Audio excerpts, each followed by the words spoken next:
네, 안녕하세요, 여러분. 오늘은 한 학기 동안 했던 발달 심리학 수업의 전체 내용을 개관해 보는 시간을 가지려고 합니다. 학자별로 다양한 학자들의 그 발달 심리학 이론들에 대해서 여러분들이 함께 공부하는 시간을 가졌는데요. 전체적으로 한번 살펴보면서 학자들 사이에서의 공통점, 그리고 차이점들이 무엇인지 한눈에 좀 알아보실 수 있는 그런 시간을 갖게 되기를 바라봅니다. 첫 번째로 프로이트와 대상관계 이론가들과 에릭슨의 이론을 이제 살펴보려고 합니다. 프로이트 대상관계론자들 에릭슨 까지 뭔가 프로이트의 이제 이론에 기반해서 각각의 이론들을 펼쳐나간 이제 학자들인데요. 먼저 프로이트를 살펴본다면 프로이트는 전체적으로 5단계 이론을 이야기를 했죠. 그래서 부관기, 항문기, 남근기, 잠복기, 성기기까지 5가지 이론을 주장을 했고, 프로이트에게 중요한 단계는 잠복기, 성기기보다는 그 앞부분 1에서 0세에서 3세에 이르는 부관기, 항문기, 남근기까지가 이제 프로이트는 주되게 강조했던 단계고요. 그중에서도 특히 남근기 시기에 아이들이 갖게 되는 어떤 갈등, 내적인 갈등, 어머니와 아버지와 자신 사이에서 갖게 되는 그런 어떤 내적인 충돌과 갈등에 대해서 어 자기 나름의 적응을 펼쳐나가는 시간이 남근기잖아요. 그래서 남근기를 강조를 했고, 프로이트 발달 단계에서 키워드는 남근기 오이디푸스 컴플렉스, 그다음에 성적 추동과 공격성으로 이제 보시면 될 것 같습니다. 프로이트는 심리 성적 발달 이론이라고 이야기를 하지요. 다 이제 그런 비슷한 용어들이 나올 때, 이게 프로이트의 이론을 상징하는구나. 그렇게 알고 계시면 될 것 같습니다. 두 번째로 대상관계 이론가들. 대상관계 이론가들은 거의 프로이트와 비슷한 이론을 이야기를 해요.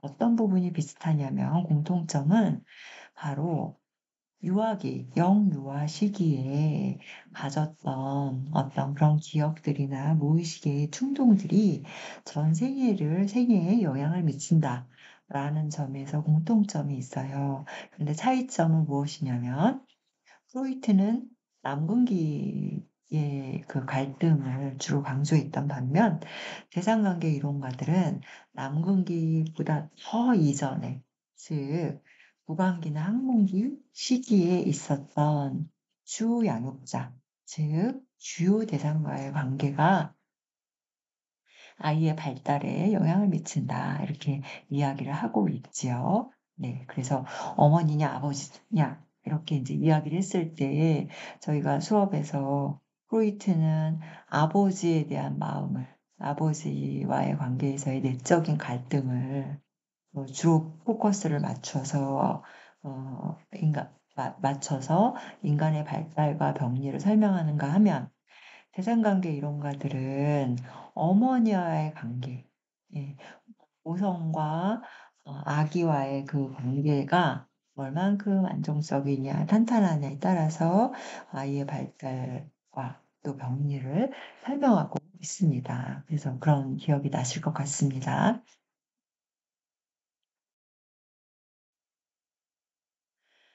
네. 그리고 이제 에릭슨이 나오는데요.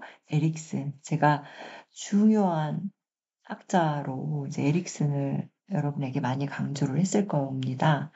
에릭슨은 사실 프로이트의 이론이 구강기, 항문기, 구강기, 항문기, 남근기까지의 그 이론을 거의 에릭슨은 따랐어요. 그래서 에릭슨의 총 발달 단계 이론은 8단계인데 여기 1단계, 2단계, 3단계, 그다음에 4단계까지가 프로이트의 이론과 거의 맥을 같이 하고 있죠. 그리고 5단계부터가 이제 에릭슨이 새롭게 강조하고 있는 이론인데 그래서 저희가 프로이트와 겹치는 부분들은 보지 않겠고 얘기하지 않겠고 5단계부터 살펴본다면 사실 에릭슨 이론은 정체성 이론이라고 해서 이 청소년기의 정체성을 에릭슨이 많이 강조하고요. 이 부분에서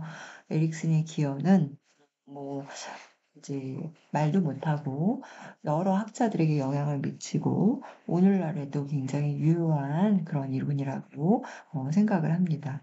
그런데 에릭슨은 여러분 청소년기만 강조한 것이 아니라 청소년기도 프로이트나 다른 학자들에 비해서 강조를 많이 했고 또한 중년기나 성인기, 초기 성인기, 중년기, 노년기까지도 그러니까 우리가 발달 이론에서 전생의 발달 이론이라고 했을 때 에릭슨의 이론도 역시 전생의 발달 이론이라고 할 수 있어요. 그래서 이제 노년기 시기를 저희가 내일 같이 하게 될 텐데 에릭슨이 또 중요한 배경으로 학자로 그렇게 등장을 하게 됩니다.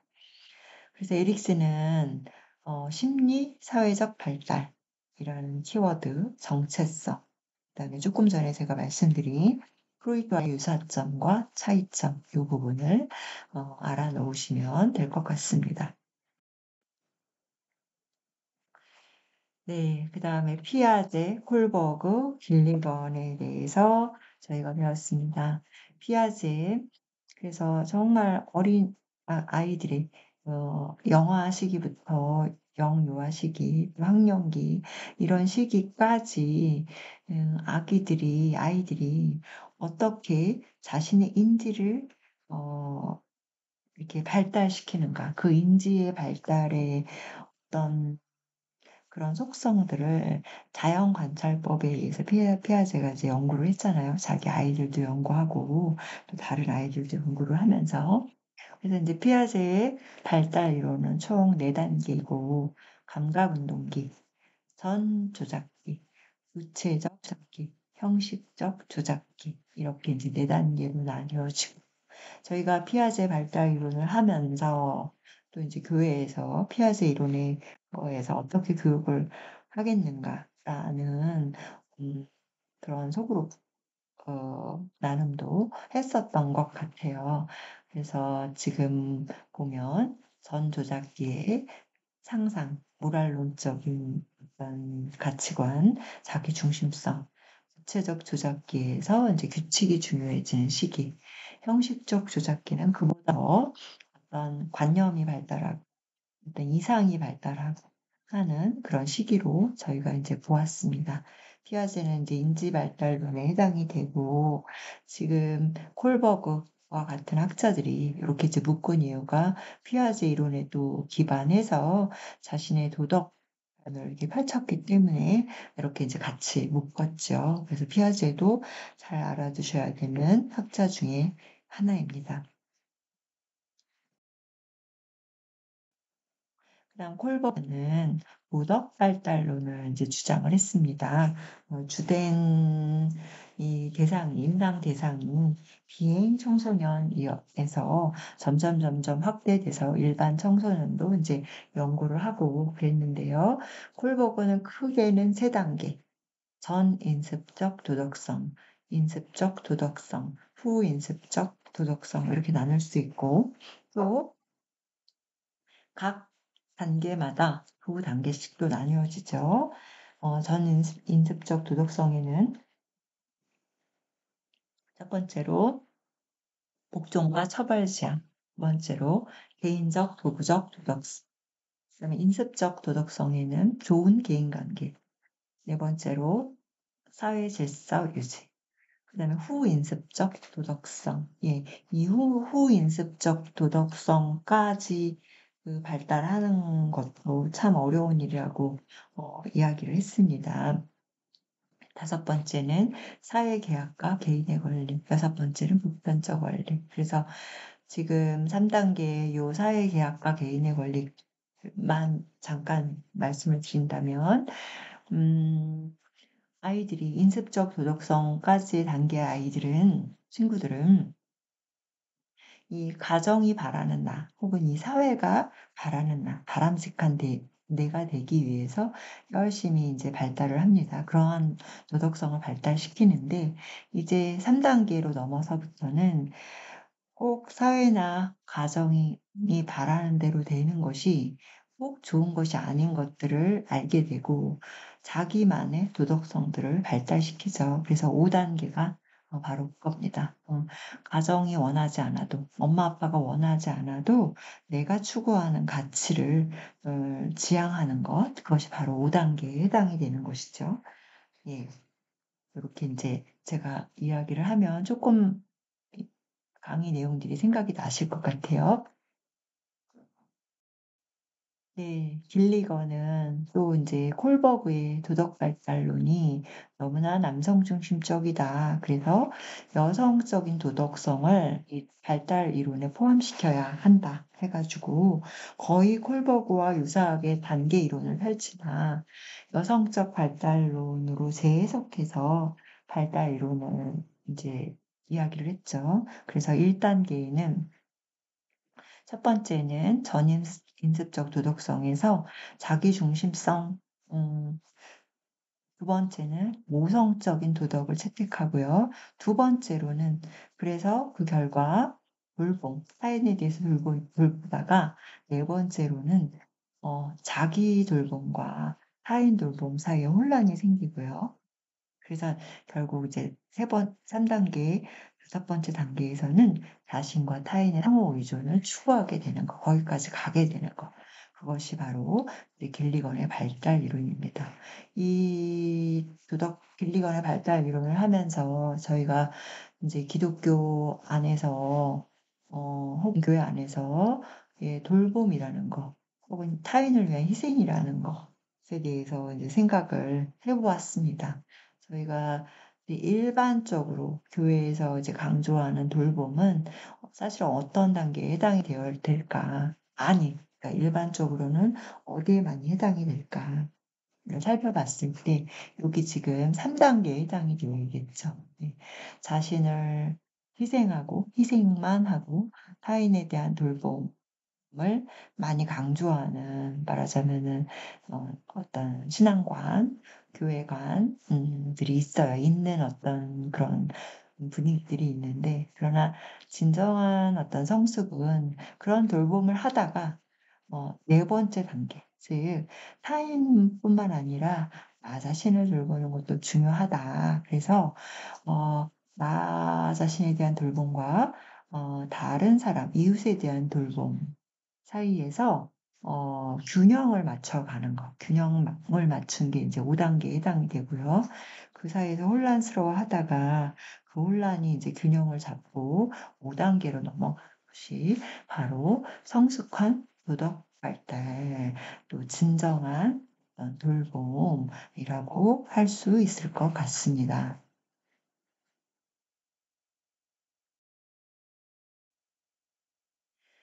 네. 그다음에는 파블로프, 스키너, 왓슨, 반두라, 이러한 학자들에 대해서 배웠어요. 저희가 정말 많은 학자들에 대해서 배웠네요.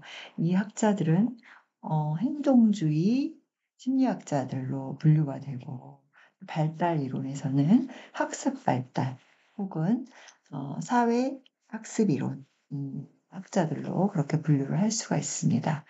그중에서 파블로프, 스키너, 왓슨은 후천적 학습 이론, 그러니까 후천적이라는 말이 붙은 것은 무엇일까요? 지금 저희가 앞부분까지 지금까지 했던 학자들은 그 발달이라는 것이 개인 안에 어떤 잠재되어 있다. 인지도 마찬가지고 도덕성도 마찬가지고.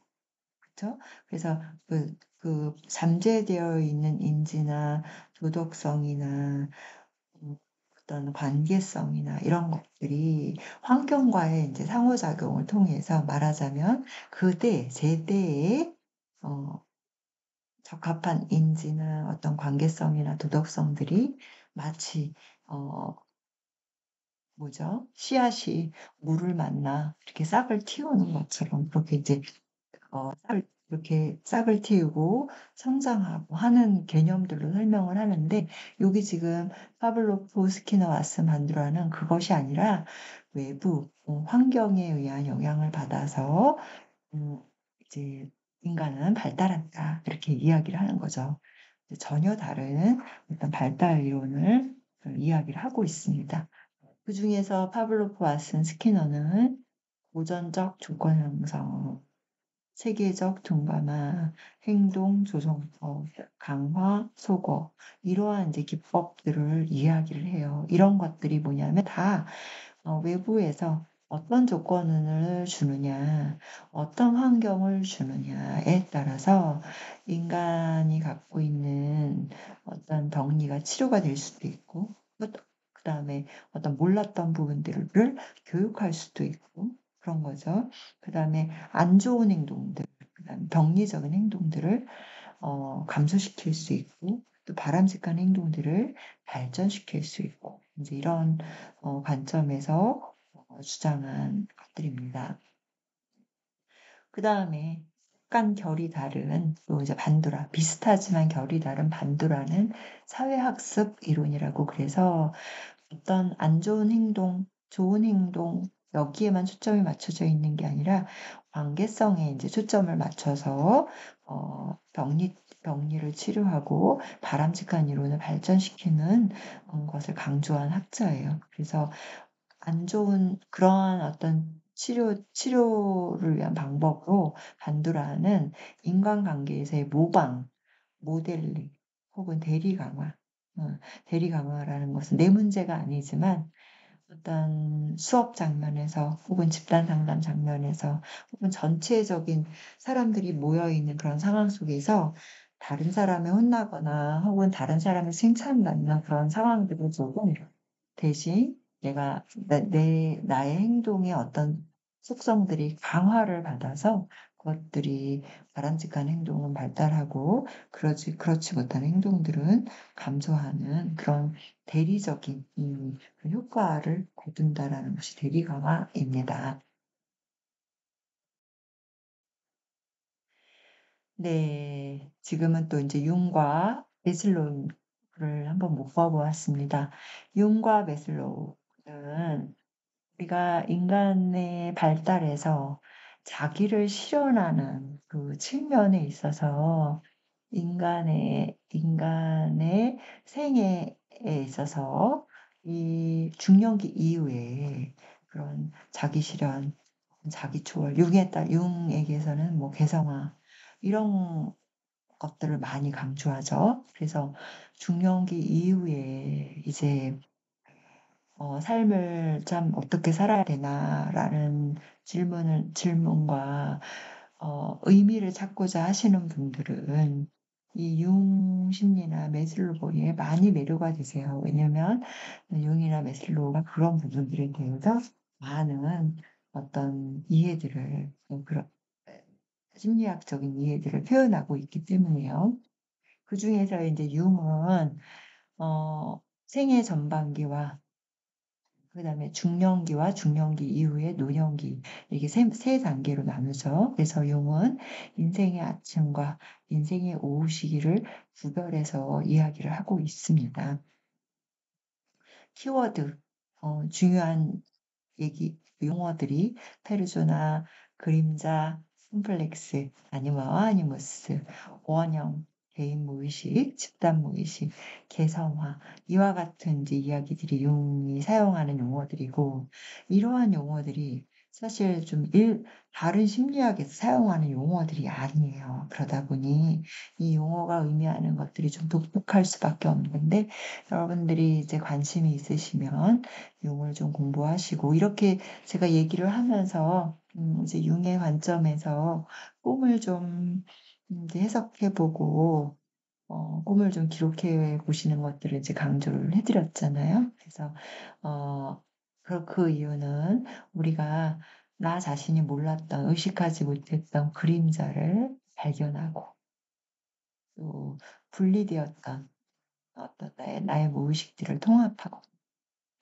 그러면 그럴수록 조금 더 뭔가 통합이 되고 인간이 성숙해 가고 발달하는 데 도움이 되기 때문에 이제 강조했던 기억이 납니다. 예, 매슬로우도 또 저희가 매슬로우를 얘기하면서 많은 이야기를 했던 것 같습니다. 매슬로우는 어 크게는 인제 8 단계로 나누고 또 간략하게는 최소 단계는 5 단계로 이렇게 나누기도 합니다. 지금 여기에 있는 가로에 있는 5-6 단계, 8 단계가 인제 후대에 이게 보완이 된 것들이기 때문에 가로로 했고요.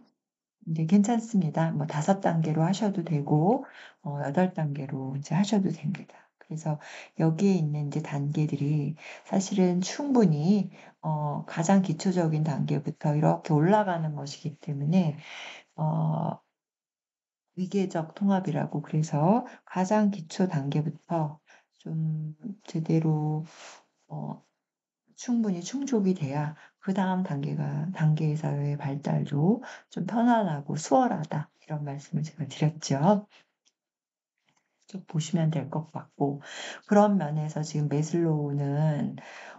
매슬로우가 저희가 영성이나 어떤 신앙에 관심 신앙적인 입장을 어떤 상담에서 추구하는 입장에서 매슬로우가 이야기한 이 자아 초월의 욕구라는 이 부분 여기까지 인제 가기 위해서는 사실 그 이전에 어떤 물질적인 욕구 이런 것도 참 중요하다라는 점을 어 빼놓지 않으셨으면 좋겠습니다.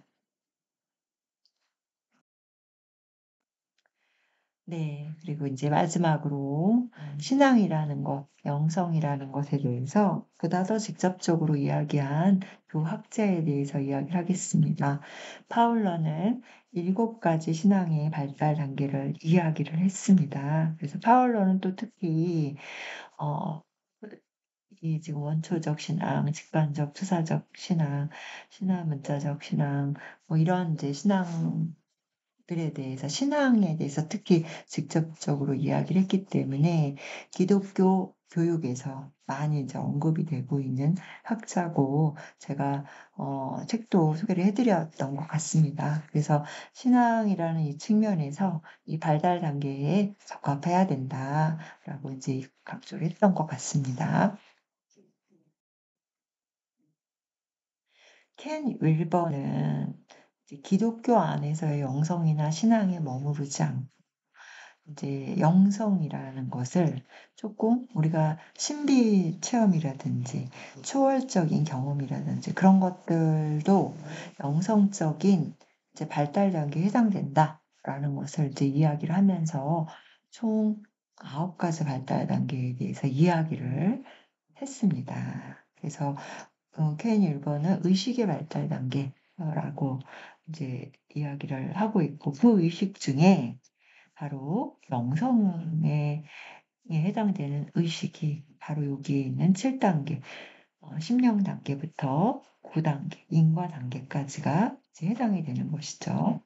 그래서 신비 체험, 초월 경험의 영성적인 측면도 학문적으로 밝히고 있기 때문에 또 관심 있는 분들은 더 공부하셨으면 좋겠습니다. 마지막으로 제가 정리한 것은 이제 심리학자들의 종교에 대한 관점을 좀 정리를 해 봤어요. 이 중에서 저희가 대부분 했는데 하지 않았던 학자는 제임스라는 이제 학자가 있고 또 보면 여기 지금 빅터 프랭클 아시죠? 죽음의 수용소에서라는 책을 쓰셨죠. 그래서 삶의 궁극적인 의미를 찾는 것, 그것이 바로 종교이다. 이렇게 이제 이야기를 한 학자이고 또 안 한 학자가 예 지금 없네요. 쭉 보시면 될 것 같고, 윌리엄 제임스는 사실 프로이트 이전부터 종교에 대해서 종교와 인간 심리를 연결시키면서 책들을 많이 쓰셨고, 기독교 영성에서도 그다음에 심리학 이론에서도 많이 등장하는 그러한 인물입니다. 한번 보시면 좋겠습니다. 네, 오늘 여기까지 하겠습니다. 그래서 발달 심리학자 이론들의 발달 심리학에 대한 학자들의 이론을 전체적으로 이제 개관을 해 보았고요. 여러분들이 이제 한 학기 동안 하셨던 수업을 세부적인 내용들은 좀 찾아보시되 좀 정리하실 수 있는 그런 기회가 되셨으면 좋겠습니다. 마치겠습니다.